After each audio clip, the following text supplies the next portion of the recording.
I've been teaching for 13 years at many, many different schools. So I've always been concerned about cafeterias. How they've been doing it in Nova Scotia, sometimes there's chips, sometimes there's too many sweets. So when you send a little grade 1 kid to the cafeteria to buy their lunch, they're often buying 2 bags of chips or they're buying the sweets. They're not really looking for the good food. They don't even really know what good food is. As a parent, I found it really tough, the transition when my children started being uncomfortable taking the things I sent. So avocados, things that they ate at home, but their friends didn't know what they were. So I went with the yogurt tubes and the cheese strings and things. So it's still food, but it's a lot of packaging and it's not something that I had just made for them. So a lot of compromise came into it.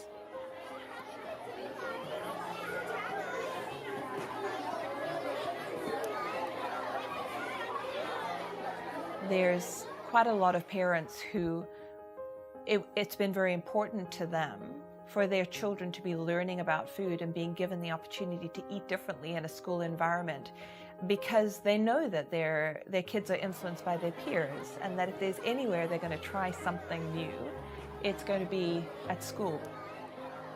The amount of people we've had saying, our kids don't eat salad.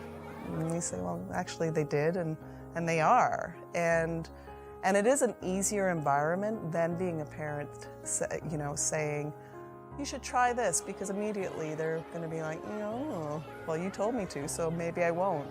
But if their peers are doing it, it's just a perfect environment to allow change to happen.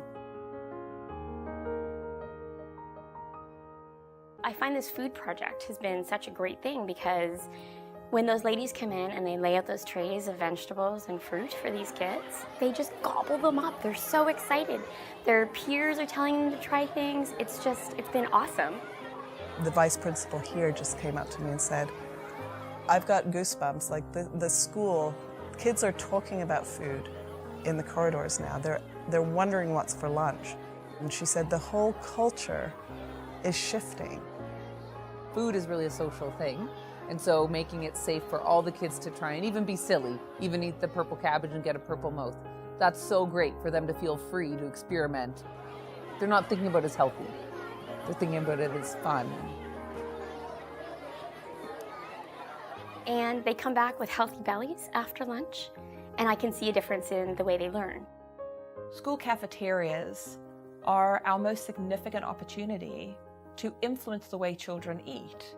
If we feed children well, well-nourished kids do well in school, on the playing field, and in life. I've seen quite a change. If they're coming back from having a healthy lunch or healthy snacks, and then they come into the classroom and they're regulated, then they're learning more. And if they're learning more, their grades go up. That's how that works. And so I think the project should be everywhere. That's a huge thing for Nova Scotia.